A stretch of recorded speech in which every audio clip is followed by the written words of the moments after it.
ప్రపంచంలో ఏ దేశంలో ఎన్ని కులాలు ఎన్ని మతాలు లేవని శాసనమండలి సభ్యులు పర్వతరెడ్డి చంద్రశేఖర్ రెడ్డి అన్నారు.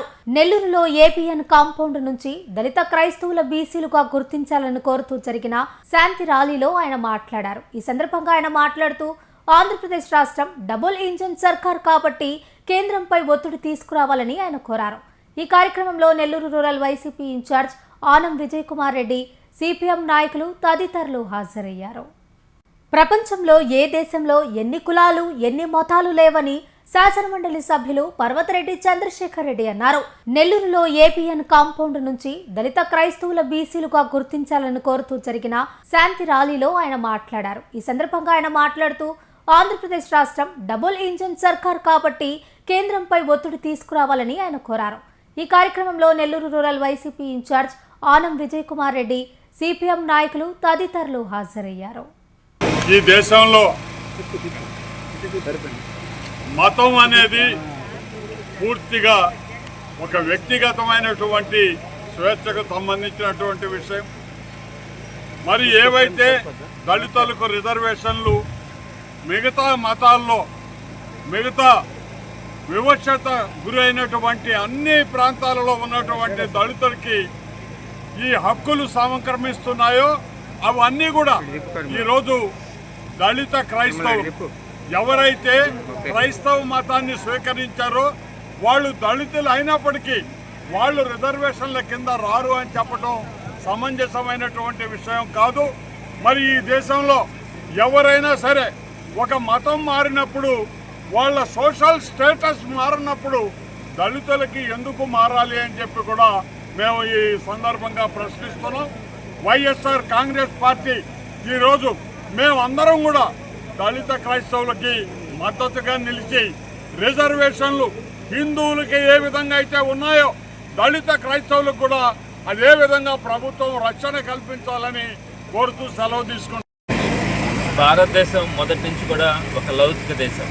అంటే ఈ దేశంలో పుట్టిన ప్రతి ఒక్కరూ కూడా స్వేచ్ఛగా ఏ మతమైనా తీసుకోవచ్చు, ఏ దేవుడినైనా కూడా వారు కొలుచుకునే అవకాశం కూడా ఉంటుంది. మరి అలాంటి దేశంలో స్వాతంత్రం వచ్చి ఇన్ని సంవత్సరాలైనా కూడా ఈ రోజుకి కూడా కొంత వివక్షకు గురవుతూనే ఉన్నారు. ప్రధానంగా ఇప్పుడు ప్రస్తుతం ఉన్నటువంటి పాలకులు ఈ కులాలు మతాల మధ్య చిచ్చు పెట్టడం, వారిని రెచ్చగొట్టడం, వారి ఓటు బ్యాంకులతో ఆటలాడుకోవడం ఆనవాయితీగా కూడా జరుగుతూ వస్తుంది.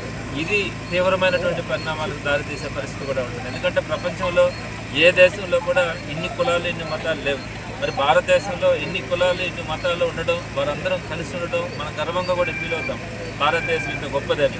మరి అలాంటి దేశంలో ఈరోజు వివక్షకు గురవుతా కొన్ని కులాలు కొన్ని మతాలని వివక్షకు గురి చేస్తా ఉన్నప్పుడు తప్పకుండా కూడా అది అంతర్యుద్ధానికి కూడా దారితీసే అవకాశం ఉంటుంది.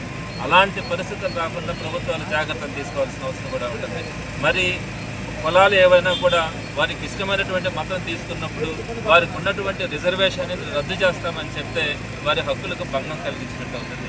వారు పేదరికం ప్రామాణికంగా తీసుకోవాలి, కానీ వారు ఎక్కడ పుట్టారో ఏ విధంగా ఉన్నారో దాన్ని ప్రామాణికంగా తీసుకోవాలి, కానీ వారు ఏ దేవుడిని కొలిచారో ఏ మతంలో ఉంటున్నారన్నది ప్రామాణికంగా తీసుకొని ఈ రిజర్వేషన్ రద్దు చేస్తామంటే కేవలం ఓటు బ్యాంకు రాజకీయాల కోసం వీరి పాలన శాశ్వతంగా ఉండాలా అన్న ఆలోచనతో కొంతమందిని అణగారిన వర్గాలందరినీ కూడా అణిచివేసేటువంటి ప్రక్రియలో భాగంగా ఈ కార్యక్రమాలన్నీ కూడా జరుగుతూ ఉన్నాయి.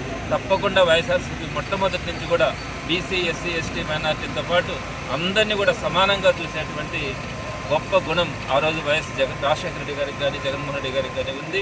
ప్రస్తుతం కూడా అందరినీ సమదృష్టితో చూడడం కానీ అందరికీ రావాల్సినటువంటి అవకాశాలు కానీ వాటన్నిటినీ కల్పించడంలో తప్పకుండా జగన్మోహన్ రెడ్డి గారి ప్రభుత్వం ఉంటుంది. మరి వీరు కోరుతున్నటువంటి ఈ న్యాయబద్ధమైనటువంటి కోరికకి వైఎస్ఆర్సీపీ తప్పకుండా వారితో పాటు నడుస్తుంది, మద్దతు ఉంటుందని తెలియజేస్తా ఉన్నారు.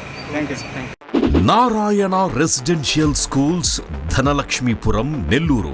ఆంధ్రప్రదేశ్ 10th ఫలితాల్లో రికార్డులను తిరగరాస్తూ మరే విద్యా సంస్థ అందుకోలేని ఎత్తులో విజయకేతనం ఎగురవేసింది నారాయణ రెసిడెన్షియల్ స్కూల్స్, ధనలక్ష్మీపురం, నెల్లూరు. 600 మార్కులకి 598 మార్కులతో కేతాన్ అగ్రస్థానంలో నిలవగా 596 మార్కులతో సాయి అక్షితారెడ్డి, నవ్యలోహిత రెడ్డి 595 మార్కులతో సిహెచ్ ఆశ్రయ్ రాష్ట్ర స్థాయిలో అద్భుత ఫలితాలను నమోదు చేశారు. అంతేకాకుండా 590+ మార్కులతో 25 మంది, 580+ మార్కులతో 80 మంది, 570+ మార్కులతో 141 మంది, 550+ మార్కులతో 223 మంది విద్యార్థులు విజయకేతనం ఎగురవేశారు. 100% పాస్ పర్సెంటేజ్ తో 544 బ్రాంచ్ యావరేజ్ తో మరే ఇతర విద్యా సంస్థలకి సాధ్యం కాని స్థాయిలో ఒకరు కాదు, ఇద్దరు కాదు, స్కూల్లో ఉన్న ప్రతి విద్యార్థిని టాపర్ గా తీర్చిదిద్దుతూ నారాయణకు పోటీ నారాయణే అని మరోసారి నిరూపించింది నారాయణ నెల్లూరు. 2026-27 విద్యా సంవత్సరానికి అడ్మిషన్లు ప్రారంభం.